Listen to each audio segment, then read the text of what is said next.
Good evening, race fans. This is Rob from the Area 51 Racing Podcast coming to you this evening with episode 98. Um, Tonight I'll be giving my race report for Darlington Raceway for the Craftsman Truck Series and the NASCAR Cup Series races, along with the NASCAR Xfinity Series race from Portland International Raceway, and also my Rob's Racing hot takes from this past week in racing. To start out with, earlier this afternoon, Bobby made an announcement about our 100th episode.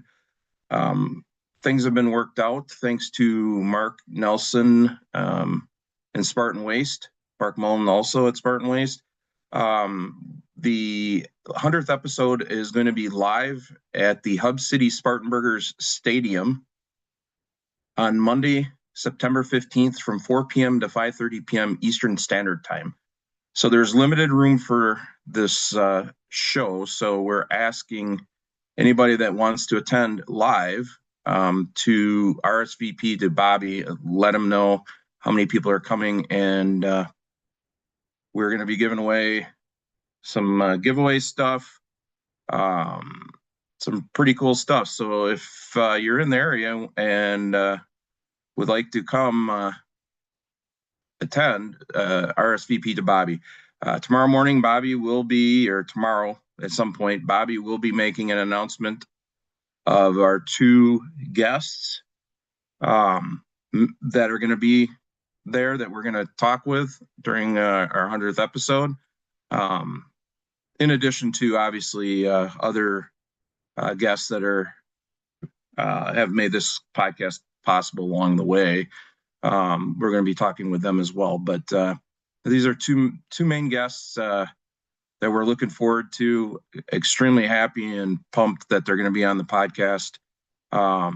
So look forward to that announcement tomorrow morning, or tomorrow around noontime. I think he said sometime tomorrow for sure he's going to make that announcement. So on that note, I'm going to talk about the truck race first at Darlington. The pole winner was Lane Riggs in the number 34 Front Row Motorsports Ford. The race was basically a wreck fest due to tire issues. The surface of Darlington is worn, the asphalt is worn, and it chewed up the tires. And there are a lot of issues that caused flat tires and ultimately caused wrecks. One of the playoff drivers, Chandler Smith, he was taken out early on in the race as a result of a flat tire.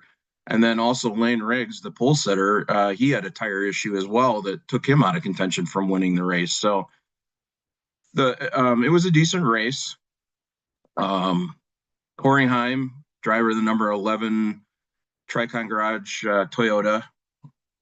Lane Riggs, the number 34 Front Row Motorsports Ford. Grant Engfinger, the driver of the number 9 CR7 Motorsports Chevy, and Daniel Hemrick, the driver of the number 19 McAnally Hilgeman, Motorsports Chevy. All were dominant.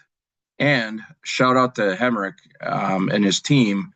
They did a throwback to Buddy Baker's Gray Ghost scheme. It looked badass. Those trucks were the main ones that dominated the race.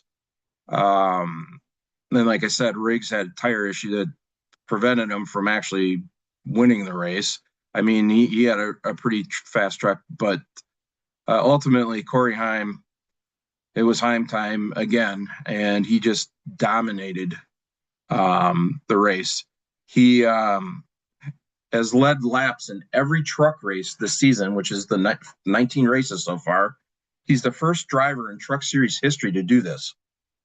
That blows my mind. Out of all the drivers that have came through the Truck Series, he's the first driver to ever lead a lap in every race so far in a season. That's impressive. I mean, this kid is a hell of a driver, hell of a talent. He's definitely going to be moving up the ranks. Maybe not next year because I don't know if there's enough seats open in the Toyota camp for him. So he may be racing full times again in the truck series, maybe part time in Xfinity for one of the Toyota teams. There was a rumor maybe Sam Hunt Racing, and then also maybe a part time schedule in the Cup Series for 23XI, which is he's one of their, they call it driver development drivers in the pipeline. So, but the kid is super talented, really good young driver, and yeah, he ultimately was dominant, won the race. He's won 8 races so far, to include the last 3 in a row. I a couple of episodes ago, no, maybe it was the last episode. I can't remember. I wasn't on. I had a medical procedure done that day, but Chris McSwain, Jeremy Clements' best friend and also a former pit crew member and now current road course spotter for him, was on the show with Bobby and Dave, and they during the last show. Sorry, I lost my train of thought now.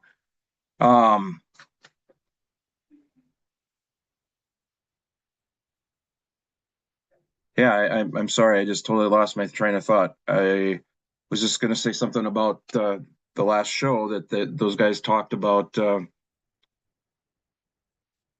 But sorry, I'm drawing a blank. Old age, concussion, is still dealing with symptoms from that, I guess. My PTSD as well screws up my memory, so I apologize. But either way, to get back on track, I'm has just been on fire lately. So he won the race. P2 was Daniel Hemrick, the number 19 McAnally Hilgeman Racing Chevy. P3 was Grant Enfinger, the number 9 CR7 Motorsports Chevy. The truck series is off this week. They return to the track at Bristol Motor Speedway on Thursday, September 11th at 7 p.m. on FS1. So the next thing I'm going to be talking about is the NASCAR Xfinity Series race, and then also give you Jeremy Clements Racing race recap report for Portland International Raceway. This is one of those races that makes zero sense for the Xfinity Series. The purse is not that big. All the teams are driving across country from coast to coast.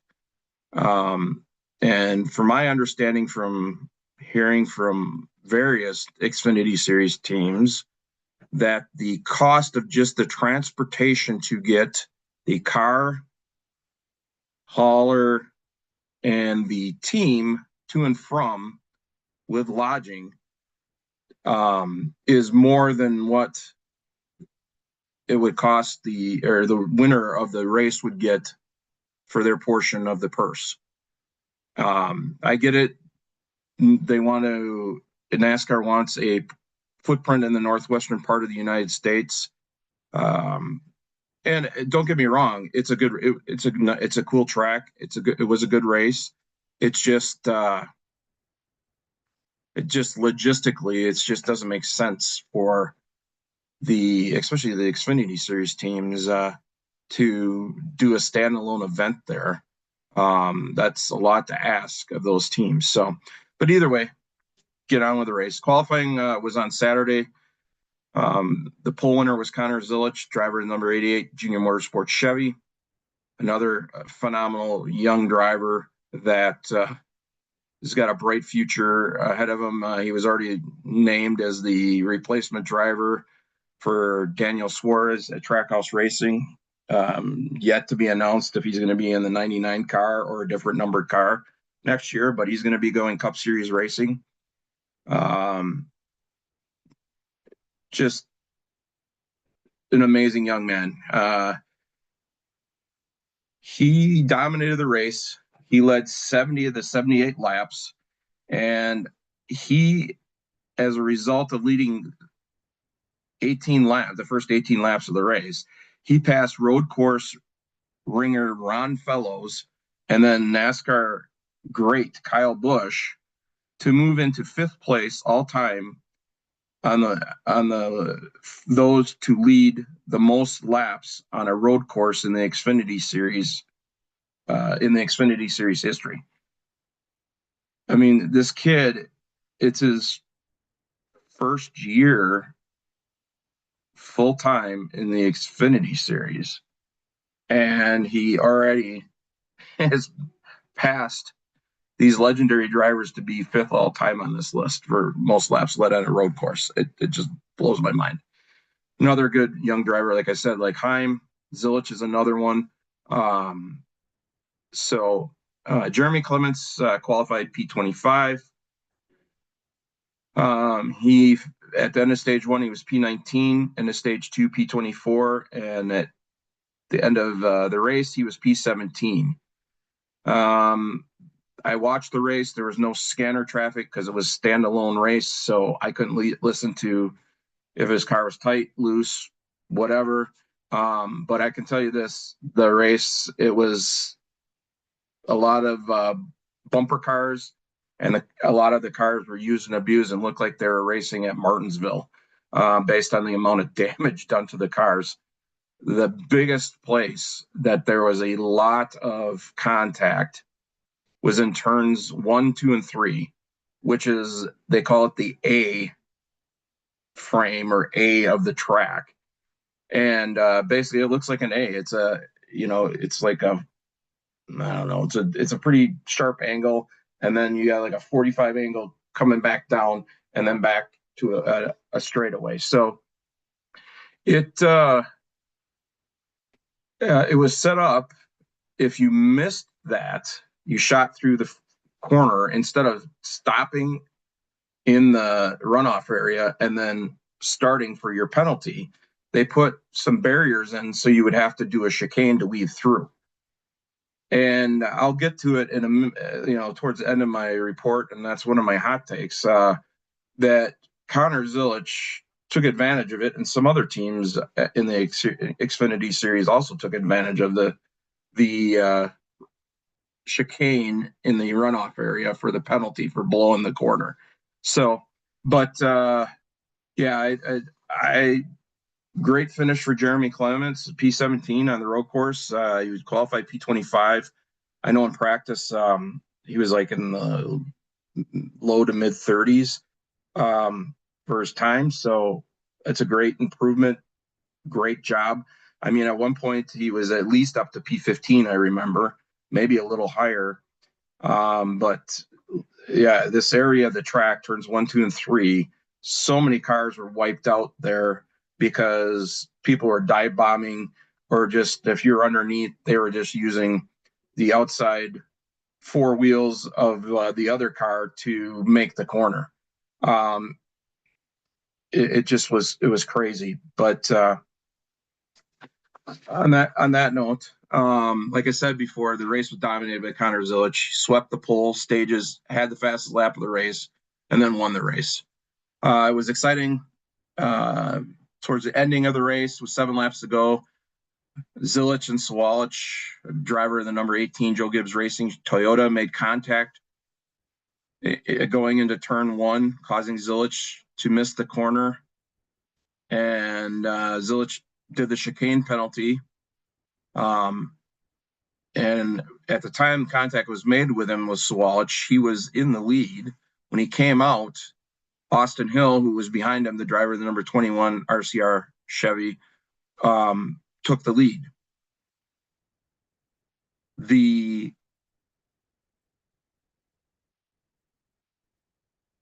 next caution was with 4 laps to go, because the number 19 car, driven by Jack Perkins, went off course, and he was not able to restart his car, so they had a caution for that, bringing out a green-white checker overtime. And during the overtime, going into turn 1, Zilich sending in hot, locked up his wheels a little bit, went through the chicane, and ended up coming out ahead in the lead and never relinquished the lead and ended up winning the race. And like I said, I'm going to talk about, there's a lot of teams that were pretty pissed about this, and that NASCAR called this both times when Zilich did this legal. But like I said, I'll get into it. That's one of my hot takes. So Zilich has won 8 races this year, and he's won 6 of the last 7 races. I mean, this kid's on a heater. I don't know if somebody is gonna be able to stop him from winning the Xfinity Series championship, unless he does something stupid himself that causes him to do it. I mean, this kid is racing with a metal plate and screws in his shoulder from falling out of his car during off his car during a celebration 2 weeks ago. It's just crazy how he's able to continue to perform at a high level with a pretty significant injury. That's it's got to be painful. I know when he started the Daytona race and stepped out of the car and let Parker Kligerman drive his car, and then ultimately Kligerman ended up winning the Daytona race. So if Zilich hasn't been in the car this year, the 2 times he's been injured, earlier in the year he was injured because he got in a wreck and hurt his back. Kyle Larson filled in for him and won the race. And then the Daytona race, because after like the first caution, I think it was lap 12 or 13, Zilich got out of the car because he was in so much pain and discomfort from his shoulder, where he was replaced by Kligerman, like I said, and Kligerman went on to win the race. So technically, the 88 car has won 10 races this year, eight of those by Zilich himself. It's crazy. That team is firing on all cylinders. Junior Motorsports has got that car dialed in that team. The pit crew chiefs, engineers, everybody, they're like firing on all cylinders. P2 was William Swalich, driver number 18, Joe Gibbs Racing Toyota. And then P3 was Nick Sanchez, driver number 48, Big Machine Racing Chevy. Excuse me. There was a scary moment during the race on lap 25. Matt DiBenedetto, the driver number 99 Viking Motorsports Chevy, stopped near turn 8 and pulled off course. There was some smoke coming from the inside of his car, and you see Matt drop his net, take off his helmet, his Hans device, and he started coming out the window like real quick, but you could see he got hung up, and he like pulled a couple times, and finally he fell out of the window onto the ground, and immediately went and took off his heat shields for his over his race shoes, and then he took off his race shoes and was rubbing his feet. And when he was interviewed outside the care center, he said that he saw some flames down by his feet in the foot box area, and as a result, that's why he pulled off the track, because his feet were on fire. And when he pulled off track, he started to try to get out of the car. The laces on his left shoe got caught on the brake pedal, and as a result, he had to pull 3 times real hard before it let loose, and that's why he like looked like he got caught and then fell out of the car. Matt said that fortunately he was not injured. However, he did show the heat shields that go over the heels of his race shoes, and they sustained some fire damage. So he's extremely lucky that the protective equipment did its job and was able to protect him from being burned and seriously injured. Another strange thing involving fire, during the race, there was a grass fire off the race service that burned all the way to the safety wall without NASCAR calling a caution at all. It was pointed out, and for a period of time, the TV crew was showing it and talking about it, and they were wondering why NASCAR wasn't throwing a caution, even though it was off the racing surface, but it was burning towards the perimeter wall for the track where the fencing is and the cement wall barrier. Ultimately, it was put out by the safety crew without interrupting the race. So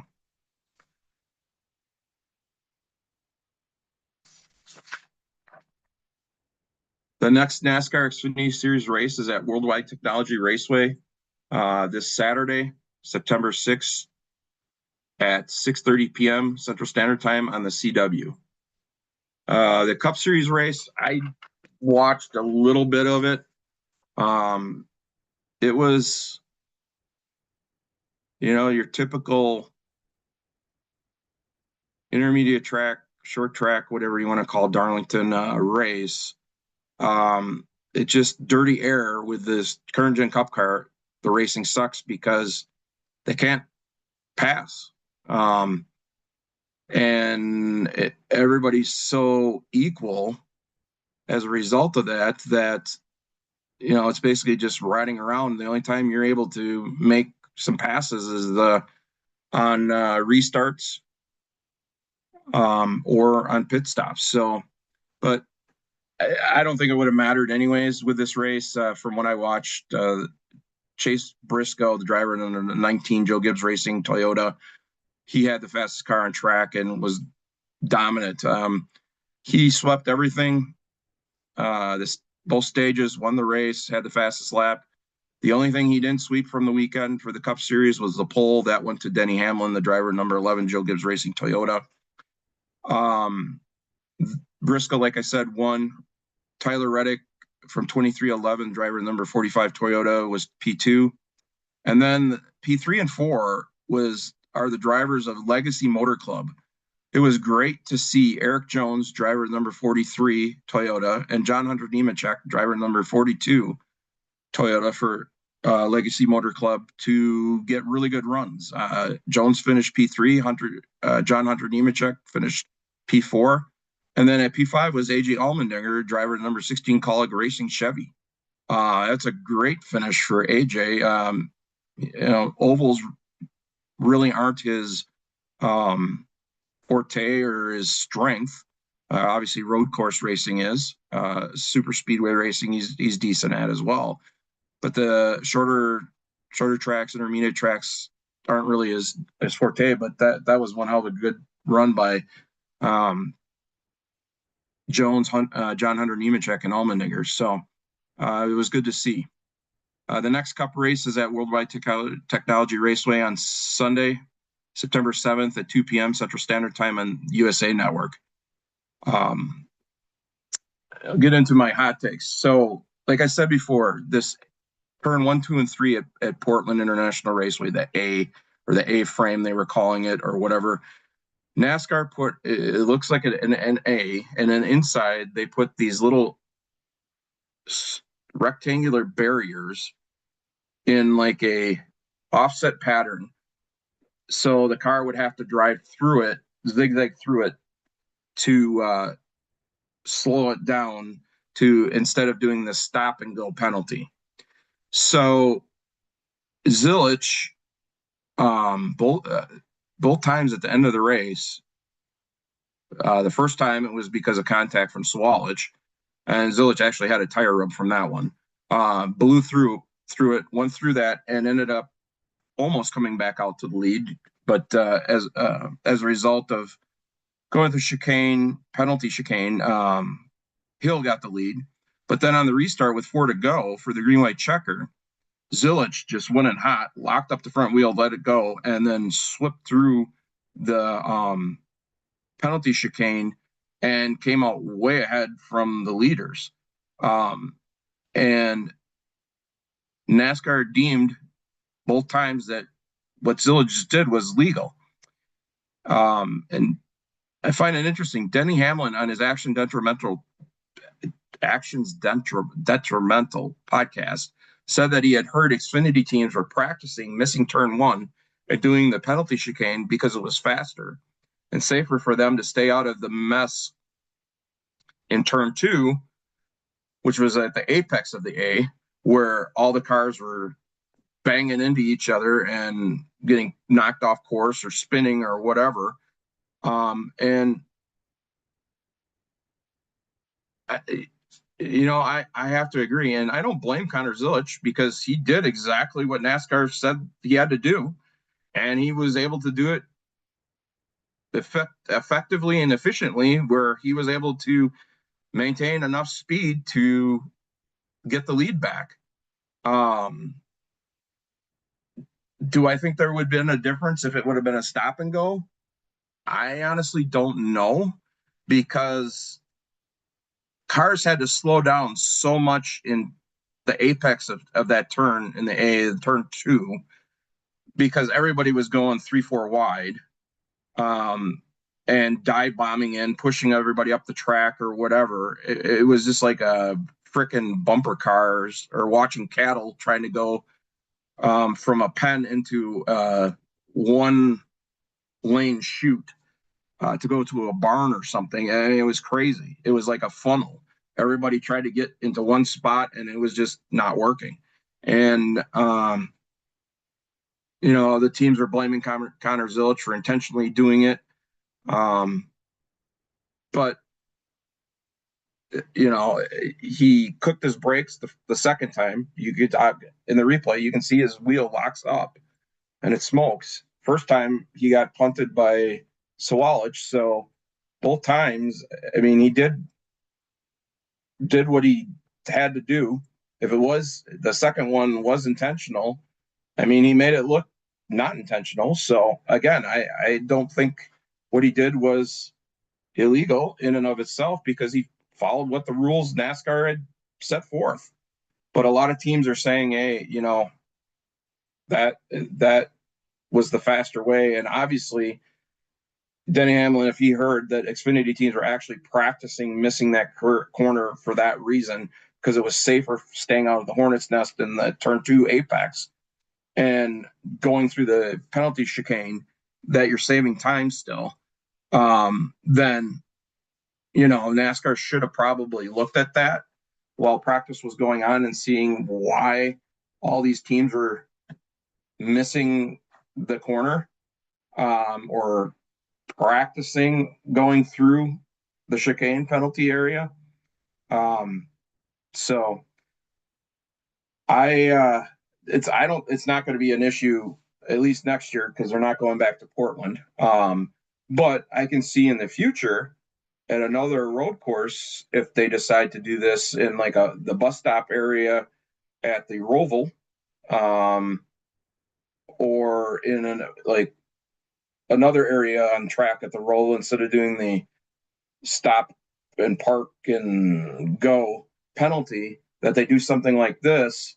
I think more teams are going to take advantage of it, because in certain situations, like this past weekend, it was a benefit to blow the corner and take the penalties. So it'll be interesting to see if NASCAR learns from this. Hopefully they do. But either way, Connor Zilisch and his team were, if they did it intentionally, they were smart. Props to them. They took advantage of a rule to their, that was put in place to penalize the driver, but in their case, they took advantage of that rule and optimized it to their advantage. So, good for them. So the other thing is, and we always talk about NASCAR racing or short track racing, sometimes dirt racing. I saw this today, and this is about IndyCar racing, and I saw this, and it made me think of when Kyle Busch left Joe Gibbs Racing to go to Richard Childress Racing. I mean, he had been there for a long time, won championships, won a lot of races there. He was extremely successful. And what I'm getting at is 44-year-old Will Power, driver of the number 12 Verizon Chevrolet, announced today that he is parting ways with Team Penske in the NNT IndyCar Series after being with Team Penske for the past 17 years. So that's where I'm getting the parallel between like the Kyle Busch thing and now with Will Power. That's how I'm trying to mentally compare the two. And it just blows my mind. I mean, Will Power. I mean, I don't watch a lot of open wheel racing. I always watch the Indy 500. Um, Usually watch the IndyCar race at the Milwaukee Mile because it's my home track. I actually have been to one of the races there, the IndyCar races several years ago. Um, watch them when they race at Road America again because it's one of my home tracks and it's one of my favorite tracks. But it just blew my mind. You know, if you're a fan of any kind of racing, the name Will Power, I would think a majority of the race fans, even if they didn't watch any car racing, would be familiar with that name. And he had 45 career wins, 42 with Team Penske, 71 poles, 2 championships, and one Indianapolis 500 win in 2018, all with Team Penske. And it sounds like it's an amicable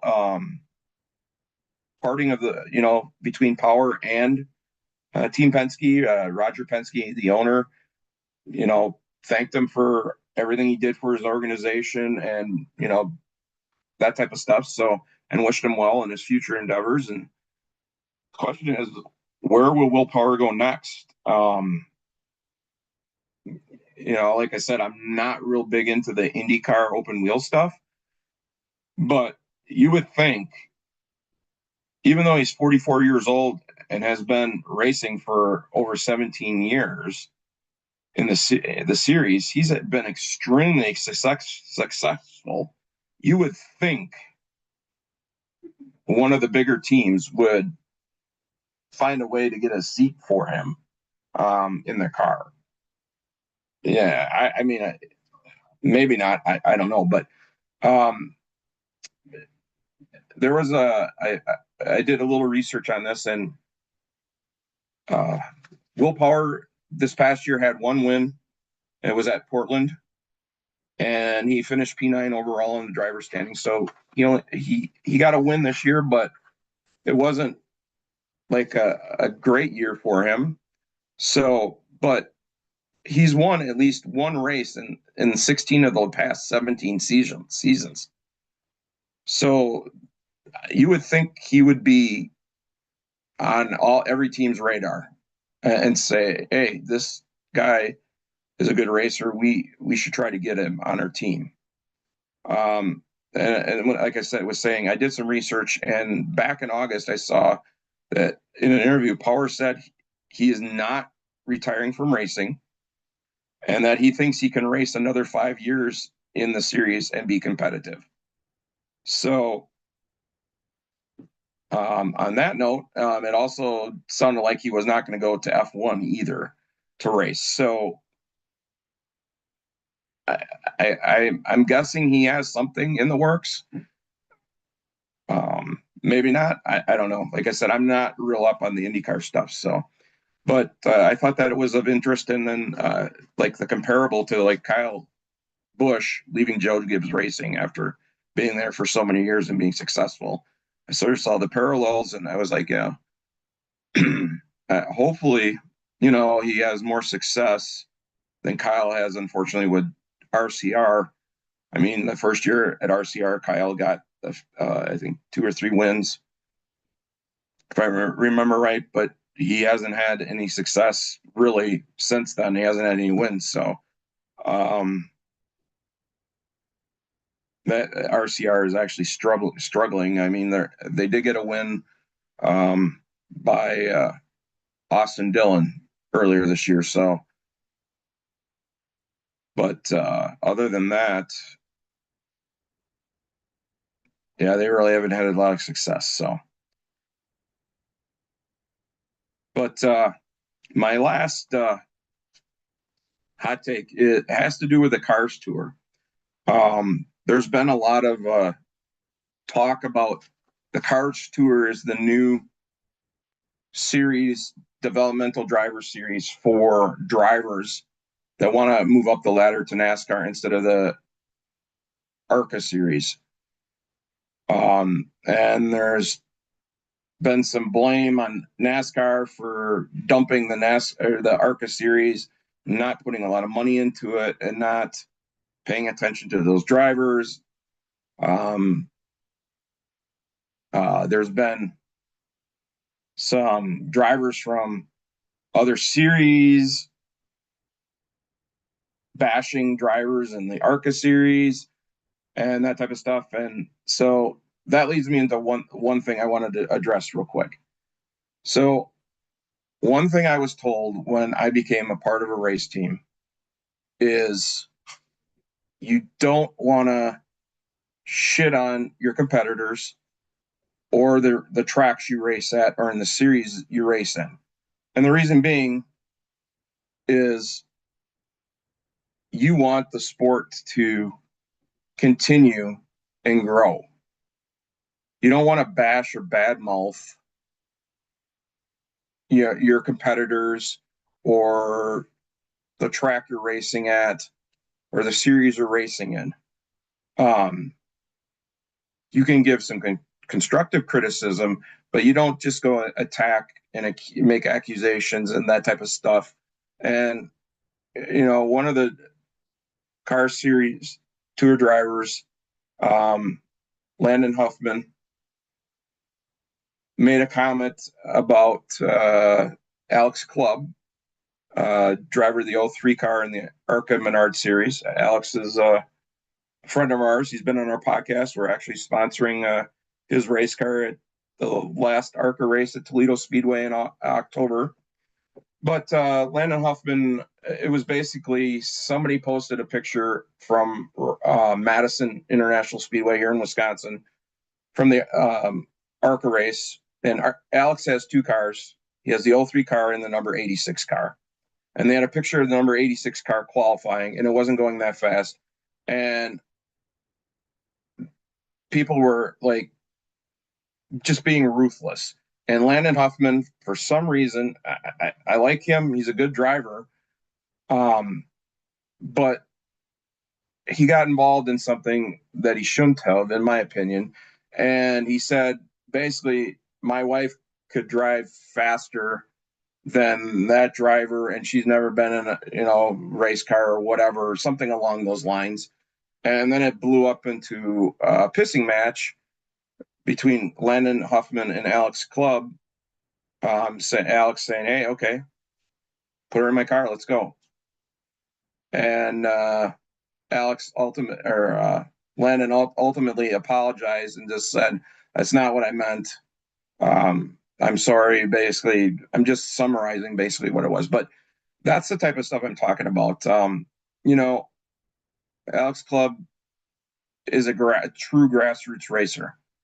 He has a $100,000 budget, let's say, compared to the Venturini Motorsports or Joe Gibbs Racing or Nitro Motorsports, whatever. These big teams that are able to have multi-million-dollar budgets. So of course their cars are going to be faster. They have the resources to make their cars faster. Alex is doing the best he can with what he has and what he's able to have. And he's not a bad driver. If you look at his resume and record, he talked about it when he was talking with Landon Huffman about all the track championships, races won, da-da-da-da-da. And he has the receipts to show that he is a good driver. It's just,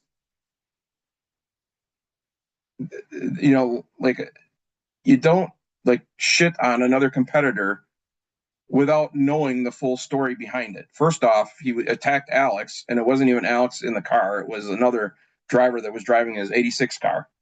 So, and I believe they had some engine issues or something was the reason why the car wasn't going as fast as it could anyways.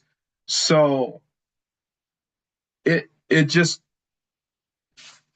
as soon as it gets on social media, then it just explodes and it makes things worse. And then you look like an idiot and then you're apologizing.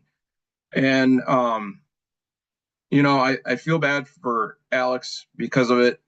In a sense, I feel bad for Landon for taking the bait of these other idiots, keyboard warriors on the internet, and him making a comment on the video about his wife could do better. But either way, to get on to the Cars Tour deal. Recent, like I was saying, the Cars Tour now is really expanding. It's owned by Dale Jr., Kevin Harvick, who started the Cars Tour West Series this year. The Justin Marks, the owner of Trackhouse Racing, and then also Jeff Burton, former NASCAR great, father of NASCAR Xfinity Series driver Harrison Burton. So it's owned by a group of good people that have been involved in the sport in a long time. But Dale Jr. is basically the one that is really starting to help grow the sport in that series, because he's showing up and racing periodically at some of these tracks. He's taking the series to different racetracks in the southeastern part of the U.S. To expand the tour and bring light to these local short tracks, legendary tracks like Hickory Motor Speedway, North Wilkesboro, and other speedways like those down in that area. South Boston, I think, is another one they race at. Maybe I'm wrong. But the big thing was during the All-Star race this year for the NASCAR Cup Series, when they raced at North Wilkesboro, the Cars Tour, it was televised and on regular TV, not Flow Racing or Racing USA or Track TV or any of those streaming services that you subscribe to. It was actually on television, regular television. So all of that is amazing. And Mark Martin, one of my favorite drivers, obviously. I follow Mark a lot, and I agree with a lot of stuff that Mark says, and a lot of people also do. But Mark recently tweeted, "The work at Dale Jr. is doing for pavement late model racing is so needed. He is the greatest asset teams and fans could ever dream of. We are lucky to have him working for the betterment of our sport." And I totally agree. With the cost of everything in general throughout, whatever, it's hard for race car drivers because prices are, there's no warranties on race parts for race cars. Ship breaks and gets damaged. Sometimes you get it and it's broke to begin with, and you're screwed. You're out the money. It's an expensive sport, and these promoters can only pay so much. They don't want to jack up the prices to price the family or the race fan coming to the track. They're using some streaming services like Flow Racing, which I have a subscription to Flow Hockey for to watch the Milwaukee Admirals, a minor league hockey team here in Wisconsin. That's the minor league affiliate of the Nashville Predators. I'm a big hockey fan too. I don't know if I've mentioned that before, but Predators are my favorite hockey team, and the Admirals are my favorite hockey team as well. I was a season ticket holder of the Admirals for years. I played some hockey when I was in college. I was a goalie in a beer league, not like college big time hockey, but beer league hockey. Played with some really good players that did play professionally, some in the Olympics, some that played for the Wisconsin Badgers. But it was fun. And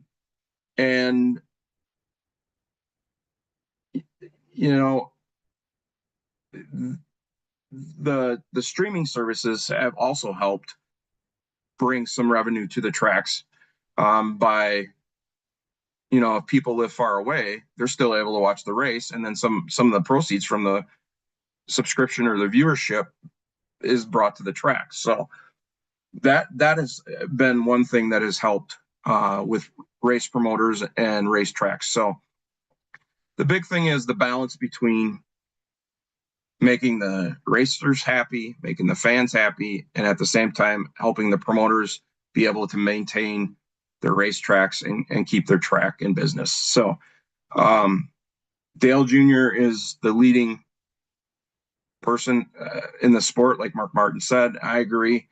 It is awesome. I'm so glad that they've started those gentlemen I spoke of that started that series. I'm glad Kevin Harvick has moved out to the West Coast to get the West Coast drivers involved in the Cars Tour, Spears Cars Tour out there. That is awesome. So, and the racing is really good. I've watched it a couple times. So a couple races, Flow Racing, and some other racing. I've seen some races on, but either way, I mean, the series is loaded with a lot of really good short track aces that are really good at their craft. So kudos to Dale Jr. and everybody that makes that series work. I just wanted to give them a shout out and talk about that, and that hopefully more of the other series in the United States that race on asphalt can implement some type of a series like Dale Jr. is doing. I know they have some here in Wisconsin that travel, like the ASA Stars Tour. That used to be the ARCA Midwest Tour, which is a really pretty decent series. But they race different race cars. The ASA Stars Tour here in the Midwest, they don't race full perimeter chassis. They're offset chassis. So where down south, they're full perimeter chassis like an actual cup car. So that would be the only difference that would prevent like cars from down south coming up here to race, like for instance, the Slinger Nationals. They did have an ASA race, All-Star Tour race at Slinger Speedway this year, which was pretty good, pretty cool to see. So, maybe like back in the day when Mark Martin and Bobby Allison and Rusty Wallace and all those great drivers that raced back in the late 70s, early 80s, and 90s around the Midwest and the United States, they can get something going like that again for race fans at their local grassroots level racetracks. So on that note, I'll wrap up the show. Remember, if you haven't done so yet, check out stickygears.com, purchase one of our Area 51 Racing Podcast t-shirts for $15. Actually, this is one of the t-shirts here. A portion of that money goes directly back to Jeremy Clements Racing to keep Jeremy on the track. Also, please check out Anna Moore Designs LLC for more Area 51 Racing Podcast merchandise, such as tumblers, garden flags, shirts, sweatshirts, you name it, Anna can make it. A portion of the proceeds from the sales,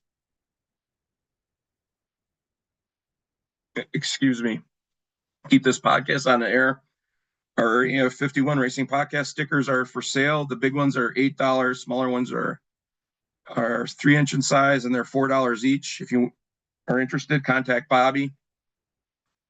Golly Beard Products is a partner of the Area 51 Racing Podcast. Their products are the official beard products of the Area 51 Podcast crew. Go to www.gollybrand.com to place an order at checkout. Enter the discount code Area 51 and get 15% off your order and free shipping. Remember, guys, make them say it. Golly. Check out the Racing Warehouse website for Jeremy Clements hats from their apparel company, Armadillo Apparel. Also check them out for any sheet metal, diecast, or other racing memorabilia needs that you may have or items you are looking for. For your NASCAR diecast needs, please check out Circle B Diecast, the official diecast company of the Area 51 Racing Podcast. At checkout, enter the discount code Area 51 for $6 off shipping. Check out Benzik Designs, the official diecast display products of the Area 51 Racing Podcast. Check out Matt Benzik, the owner of Benzik Designs Etsy page to order your 164, 124, and 1/18 scale die-cast display stands and scaling plates. At checkout, make sure you enter diecast code Area 51 for 20% off your order. If you're interested in purchasing any Kylie Glick Racing merchandise, please go to the Kylie Glick Racing Facebook page and click on the link in her new merchandise post. I do know she was just part of a shooting of a live reality show called Saturday Night Lights. And it just wrapped up, and I did see that this past weekend she did return racing her pro late model at All American Speedway in California, and that she also has new hero cards that are available, I think, for $5 on her site. So go check that out. Thank you all for joining me tonight. I hope you enjoyed the podcast. Remember, you can always watch our podcast live on YouTube channel or listen to it at any time on our Spotify channel. Just click on the Area 51 Racing Podcast logo on the Spotify app to listen. If you like our podcast, please share with your friends and family. Please also like and subscribe to our YouTube channel and our social media platforms on Facebook, X, and Instagram at Area 51 Racing Podcast. And on that note, thank you all to our listeners, viewers, subscribers that all make this podcast possible. Bobby, Dave, and I greatly appreciate it, along with all our awesome partners who also make this podcast possible and support us, such as Spartan Waste, Fox Sports Spartanburg, Harrison's, Action RV, Kylie Glick Racing, Mattman Designs, The Runner's Roost, Alliance Drive-Away Solutions, Anna Moore Designs, Circle B Diecast, Driven Sunglasses and Driven Trackside, Elite Towing and Recovery, High Speed Auto, Boost Pops, The Racing Warehouse and Armadillo Apparel, Belcher Cheesecake Creations, Fly Form Concrete Structures, First Pacific Funding, Gale Beard Products, Wings, etc., Dialed In Focus Pouches by Whitetail Smokeless, Benzik Designs, Schanzenbach Landscaping, Enigma Tattoo Studio, HJS Henderson Jet Services, Overwear Apparel Group LLC, SBJR Designs, Ava Hansen Racing, and Jeremy Clements and Jeremy Clements Racing. Again, without all you amazing partners, we would not be able to do this podcast, and we greatly appreciate it, and we greatly appreciate the support. Bobby, Dave, and I are really excited that we're only 2 episodes away from episode 100 and being live at the Hub City Spartanburger Stadium in Spartanburg, South Carolina. Going to be down in Charlotte for a period of time, doing a lot of cool stuff. And hopefully, if you're in that area and you're a follower of our podcast or a fan of Jeremy Clements Racing, we're able to meet up with you while we're down there and say hi, either at the event or at a meetup at another location. So on that note, this episode was brought to you by, High Speed Auto. They're located in Barbersville, Virginia. Ricky Randall is the owner. If you are in that area and need some automotive needs or repairs, get a hold of Ricky and his team. They do a great job, and they'll make sure you get your car fixed or your vehicle fixed and back on the road in no time. On that note, I'm going to wrap up episode 98 of the Area 51 Racing Podcast. Again, thank you for joining in and listening and viewing. This is Rob. Make sure you get out and support your local racetracks and race drivers. They're the future of the sport. Sorry, I can't talk. I'm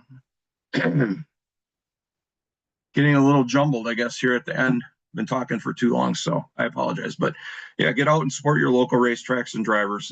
They're the future of the sport, and without them, at the grassroots level where you begin, there's not going to be any future of racing down the road for NASCAR. So you never know, you may be watching your next future rising NASCAR star right before your eyes. So on that note, thank you for joining in. Have a great night. Take care. Have a great week. This is